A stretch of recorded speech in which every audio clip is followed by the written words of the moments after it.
In this video, I'm going to show you on how we can apply a verbal prompt for this activity, which is hop one foot forward independently. So there's two types of verbal prompt that we can give.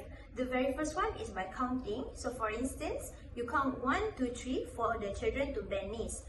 And then give another instruction, the second instruction, for them to hop. For instance, 1, 2, 3, bend knees, hop. Or you can just directly give the instruction of bend knees, hop, bend knees, hop. Just as simple as that. And I'm going to demonstrate to you on how we can use counting as a verbal prompt. Okay, ready? Legs up. 1, 2, 3, hop. 1, 2, 3, hop. Nice one.